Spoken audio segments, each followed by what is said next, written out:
ఓం సాయిరామ్. శ్రీ సచ్చిదానంద సమర్థ సద్గురు సాయినాథ్ మహారాజ్ కి జై. మన సాయి కుటుంబ సభ్యులందరికీ నమస్కారం అండి. ఎలా ఉన్నారు, ఏం చేస్తున్నారు? మీ అందరూ కూడా సంతోషంగా, క్షేమంగా, ఆరోగ్యంగా ఉండాలని, సాయినాథుని యొక్క ఆశీస్సులు మనపై ఎప్పుడూ ఉండాలని మనస్ఫూర్తిగా ఆ సాయిని వేడుకుంటూ ఈరోజు వీడియోను మొదలు పెడుతున్నాను. ఇక ఈరోజు వీడియోలో బాబాగారి సందేశం ఏమిటి అంటే, ఈ రోజుతో నీకున్నటువంటి పరీక్షాకాలం మొత్తం కూడా తొలగించబోతున్నాను. ప్రాప్తం ఉంటేనే ఈరోజు ఈ సాయి చెప్పే మాటలు నీ చెవిన పడతాయి అంటున్నాడు. మరి ఈ సందేశానికి ఉన్నటువంటి పరమార్థం ఏమిటో తప్పకుండా తెలుసుకుందామండి. అంతకన్నా ముందు మన ఛానల్ను కనుక ఎవరైనా కొత్తగా చూస్తున్నట్లయితే ఛానల్ను సబ్స్క్రైబ్ చేసుకొని, వీడియో కనుక మీకు నచ్చితే లైక్ చేసి సపోర్ట్ చేయండి ఫ్రెండ్స్. బాబాగారి సందేశం గురించి తెలుసుకుందాం. ఈ జీవితంలో ఇప్పటి వరకు ఎన్నో పరీక్షలను ఎదుర్కొని, చాలా ఇబ్బందులను కూడా ఎదుర్కొని, ప్రతిరోజు కూడా బాధపడుతూ ఇక ఈ జీవితంపై విరక్తిగా ఉంది బాబా అని ప్రతిరోజు నా వద్ద మొరపెట్టుకుంటూ ఉన్నావుగా. నీ పరీక్షాకాలం నేటితో ముగియబోతుంది. అందుకు నీకు ముందుగా శుభాకాంక్షలు తెలియజేయబోతున్నాను. ప్రతి మనిషికి కూడా వారు పెట్టేటటువంటి కాలం పెట్టేటటువంటి పరీక్షలకు ఎవరూ కూడా అతీతులు కారు. అవి ఎన్ని రోజులు ఉంటాయో మనం కూడా చెప్పలేం. అదంతా కూడా విధివ్రాతను బట్టి ఉంటుంది. కాబట్టి ఇప్పటి వరకు నువ్వు అనుభవించినటువంటి పరీక్షాకాలం అంతా కూడా ముగియబోతుంది. తర్వాత నీ జీవితం అంతా పూల బాటలో నడవబోతుంది. కాబట్టి ఇక ఈ రోజున ఈ సాయి నీ కోసం చెప్పేటటువంటి మంచి మాటలను నీ చెవిన పడబోతున్నాయంటే నువ్వు ఎంతో ప్రాప్తం చేసుకోబట్టే ఈరోజు ఈ మంచి సందేశాన్ని నువ్వు వినబోతున్నావు. కేవలం నేనున్నానని నువ్వు నమ్మితే చాలు, నేను నీతోనే ఉంటానని ఎన్నోసార్లు చెప్పాను కదా, అదే ఈరోజు నిజం కాబోతుంది. నీలో ధైర్యాన్నై ఇప్పుడు నిన్ను నేను జాగ్రత్తగా ముందుకు నడిపించబోతున్నాను. ఇప్పటి వరకు నువ్వు ఎదుర్కొన్నటువంటి సమస్యలు కావచ్చు, లేదా నీకున్నటువంటి పరీక్షాకాలం కావచ్చు, ఇదంతా కూడా నీ చుట్టూ ఉన్నటువంటి మనుషులు, అలాగే సమాజం గురించి నీకు ఒక మంచి అవగాహన వచ్చేలా, నీకు బాగా తెలియజేసేలా చేసింది కదూ. జీవితంలో ఎప్పుడూ కూడా దొరకని దానికోసం నువ్వేమీ బాధపడనవసరం లేదు. అలాగే ఎవరో మోసం చేశారని కూడా బాధపడనవసరం లేదు. ఈరోజు నువ్వు అనుభవిస్తున్నటువంటి బాధైనా సుఖమైనా అది నీకు భగవంతుడు ఇచ్చిందే అని తెలుసుకో. ఎవరికి ఎప్పుడూ కూడా భయపడవద్దు, ఎవరి వద్ద తలదించవద్దు. అందరితోనూ ప్రేమగా, గౌరవంగా ఉండేందుకే ప్రయత్నించు. ఎప్పటికైనా కానీ మంచి మాత్రమే గెలుస్తుందని ఎన్నోసార్లు చెప్పాను కదా, అది ఈరోజు నిజం కాబోతుంది. ఇక నుండి నీకున్నటువంటి పరీక్షాకాలం మొత్తం తొలగిపోబోతుంది. ఇప్పటి నుండి నువ్వు ప్రశాంతంగా ఉండాలన్నా, మనశ్శాంతిగా జీవించాలి అని అనుకున్నా, అనవసరమైనటువంటి విషయాల పట్ల ఎక్కువగా ఆసక్తి చూపవద్దు. ఇంకా బాబాగారి సందేశాన్ని కొనసాగించే ముందుగా మన సబ్స్క్రైబర్స్లో కొందరు చాలామంది గురుగారి గురించి అడుగుతున్నారు కదండి. మనకి ఎన్నో సమస్యలు ఉంటాయి. ఆ సమస్యకు తగినటువంటి పరిష్కారం దొరకక ఎన్నో ఇబ్బందులను ఎదుర్కొంటూ ఉంటాం. అయితే మన సాయిబాబా వారి ఆశీస్సులతో జ్యోతిష్యం చెబుతారండి ఈ గురువుగారు. ఉన్నది ఉన్నట్లుగా మన గురించి, మనం ఏ సమస్య గురించి అయితే ఇబ్బంది పడుతున్నామో ఆ సమస్యకు తగినటువంటి పరిష్కార మార్గాన్ని పూజల రూపంగా కానీ, లేదంటే పరిహార రూపంగా కానీ, శాశ్వతమైనటువంటి ఖచ్చితమైనటువంటి పరిహార మార్గాన్ని అయితే మనకు తెలియజేస్తారు. ప్రేమ, పెళ్ళి, ఉద్యోగం, ఇలా మన సమస్యను బట్టి పరిష్కారాన్ని తెలియజేస్తారు. వారి ఫోన్ నెంబర్ 9030108299. నీకు అయిన వారి పట్ల, అలాగే నీకు అవసరమైన వారి పట్ల ఆసక్తి చూపించు. అది నీకు కూడా అవసరమే, దాని గురించి కాదన్ను. ఒక్క మాటలో చెప్పాలి అంటే, వద్దు అనుకున్న వారిని వదిలివేయడం, మన అనుకున్న వారిని నిర్లక్ష్యం చేయకపోవడమే చాలా మంచిది. ఇప్పుడు నిద్రిస్తే తెల్లారి మరలా నిద్ర లేస్తామో లేదో తెలియనటువంటి జీవితం, అలాగే అలాంటి కలియుగంలో ఉన్నాం. అందుకే ఉన్నన్ని రోజులు కూడా నలుగురితోనూ నవ్వుతూ బ్రతికేస్తూ వారితో సంతోషంగా గడిపేలా ఉండాలి. కాకపోతే ప్రతి ఒక్కరిని కూడా నమ్మమని కాదు దాని అర్థం. ఎవరు నీకు ఎంత విలువని ఇస్తున్నారో, ఎవరు ఎంతగా నిన్ను గౌరవిస్తున్నారో వారిని అర్థం చేసుకొని, వారిని దూరం చేసుకోకుండా వారితో కాస్త సఖ్యతగా ఉండు. ఇప్పటి వరకు చాలా ధర్మంగా నడుచుకున్నావు. ఎందుకంటే ఎన్నో కష్టాలు, సమస్యలు ఉండడం వలన, వాటి గురించి నీకు పూర్తిగా అవగాహన ఉండడం వలన, సమస్యల్లో, కష్టాలలో ఉన్నవారు భగవంతుణ్ణి ఎప్పుడూ కూడా విడిచిపెట్టరు. అలాగే ధర్మాన్ని కూడా విడిచిపెట్టరు. ఇప్పటి వరకు నువ్వు భగవంతుడి పాదాలను గట్టిగా పట్టుకునే ఉన్నావు. అలాగే ధర్మంగానే ఉన్నావు.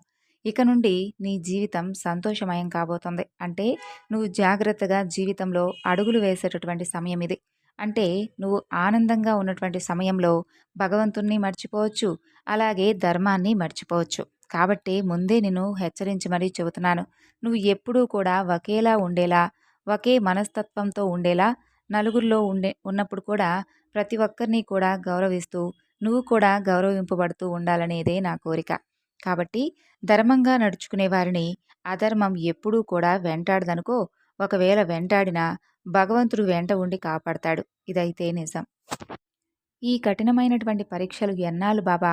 ఈ పరీక్షలను నేను తట్టుకోలేకపోతున్నాను అని ప్రతిరోజు కూడా నువ్వు నా వద్ద మొరపెట్టుకుంటూ ఉండేవాడివి. ఇప్పుడు నీకు కఠినమైనటువంటి పరిస్థితుల నుండి బయటపడేటటువంటి ఒక గొప్ప మార్గాన్ని ఈ బాబా చూపించబోతున్నాడు. కొన్నిసార్లు కఠినమైనటువంటి పరీక్షలను మనిషి ఎదుర్కోలేక విఫలమవుతూ ఉండవచ్చు. అలాగే ఆ మనిషిని ఆ పరీక్షలు ఒంటరిగా చేసేలా గురి చేయవచ్చు. కానీ అవే కఠినమైనటువంటి పరీక్షలు ఒంటరి మనిషిని కూడా శక్తివంతంగా చేసేలా గొప్ప ప్రభావితం చేస్తాయి. ఇప్పటి వరకు నీ పరిస్థితులు నీకు అనుకూలించక ప్రతి ఒక్కరి దగ్గర చేయి చాపేటటువంటి పరిస్థితి ఏర్పడింది. ఇక నుండి ఎవరి బంధం కోసమో కానీ, ఎవరి ధనం కోసమో కానీ నువ్వు పాకులాడేటటువంటి అవసరం నీకు రాదులే. నీ మాట, నీ గుణం చాలా బాగుంటుంది. కాబట్టి అవన్నీ కూడా నీ దగ్గరకు వస్తున్నాయి. ఇప్పటి నుండి నీ జీవితంలో నువ్వు ఒక్కొక్క అడుగును జాగ్రత్తగా వేసుకుంటూ ప్రతి ప్రణాళికను ఏ సమయంలో ఎప్పుడు చెయ్యాలి అనేది ముందుగానే ప్రణాళిక వేసుకొని జీవితంలో నీవు గొప్ప విజయాన్ని పొందుతావు కూడా. ఎవరి గురించి ఎక్కువగా ఆలోచించుకోవద్దు. అలాగే ఎవరి గురించి పట్టించుకోనవద్దు. అది నీ మనశ్శాంతిని దూరం చేస్తుంది.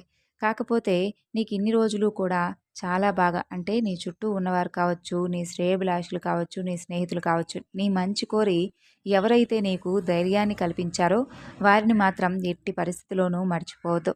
ఏం జరిగినా కూడా అంతా దైవ నిర్ణయమే అని చెప్పి భావించు. నీ మనసు అప్పుడు తప్పకుండా ప్రశాంతంగా ఉంటుంది. ఏదైనా కానీ తన వరకు వచ్చినప్పుడు మాత్రమే ఒక మనిషికి బాధ అంటే ఏమిటో తెలిసొస్తుంది. అప్పటి వరకు ఎదుటివారి బాధ కానీ, ఎదుటివారి కష్టం కానీ వారికి చాలా తేలిగ్గా కనిపిస్తుంది. కాబట్టి ప్రతి ఒక్కరికి కూడా భగవంతుడు అనుభవాన్ని, గుణపాఠాన్ని నేర్పిస్తాడు. అనుభవానికి మించినటువంటి గుణపాఠం ఎక్కడ ఉంటుంది చెప్పు? కాబట్టి ఇప్పటి వరకు నీకున్నటువంటి కష్టాలు, పరీక్షలు ఇవన్నీ కూడా నువ్వు దాటేశావు. నీ కర్మ ఫలితం నుండి నీకు పూర్తిగా విముక్తి కూడా కల్పించబోతున్నాను. చూసావా? ఎప్పటి నుండో నువ్వు నన్ను అడుగుతూ ఉన్నావు, బాబా ఇంకా ఎన్ని రోజులు, ఎన్ని రోజులు అని. ఏదైనా కానీ సమయం రావాలి అని అంటూ ఉంటారు కదా! ఆ సమయం వచ్చినప్పుడు నువ్వు ఎంత దూరం చేసుకున్నా కూడా నేను నీకు దగ్గరవుతూనే ఉంటాను. నువ్వు ఎంత బాధపడుతూ ఉన్నా కూడా కొన్నిసార్లు అలా చూస్తూ ఉండాల్సినటువంటి సందర్భం కూడా నాకు వస్తుంది. అప్పుడు మాత్రం నేను ఏమీ చేయలేనటువంటి పరిస్థితుల్లో నీకు ధైర్యాన్ని, అలాగే మంచి మంచి ఆలోచన విధానాన్ని కల్పించేలా చేస్తాను. ఒక బంధం మనిషికి భరోసాగా ఉండాలి తప్ప అవసరానికి వాడుకునేదిగా ఉండకూడదు. కాబట్టి నీ చుట్టూ ఇప్పుడు కొన్ని బంధాలు ఏర్పడబోతున్నాయి.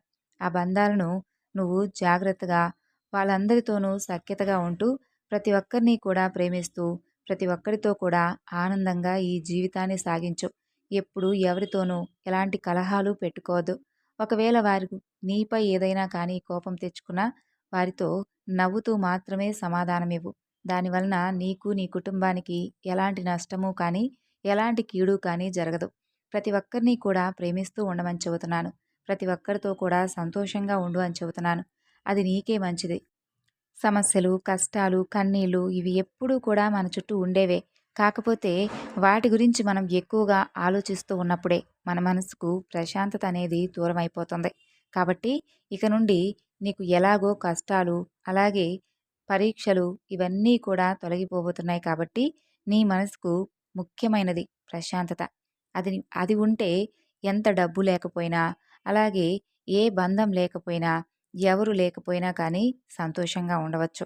ముందు నీ మనసును నువ్వు ఆధీనంలో ఉంచుకుంటూ ప్రతిరోజు కూడా మంచి మంచి ఆలోచనలు చేస్తూ, మంచి పనులు చేస్తూ, ప్రతి ఒక్కరిని గౌరవిస్తూ, భగవంతుని యొక్క నామాన్ని ప్రతిరోజు కూడా స్మరిస్తూ, ఆయన ఏదైతే నీకు దారి చూపించబోతున్నాడో దానిని చక్కగా అమలుపరిచి, ఆ మార్గంలోకి నువ్వు ప్రవేశించి, ఆయన ద్వారా నువ్వు గొప్ప లాభాన్ని పొందాలని మనస్ఫూర్తిగా కోరుకుంటున్నాను.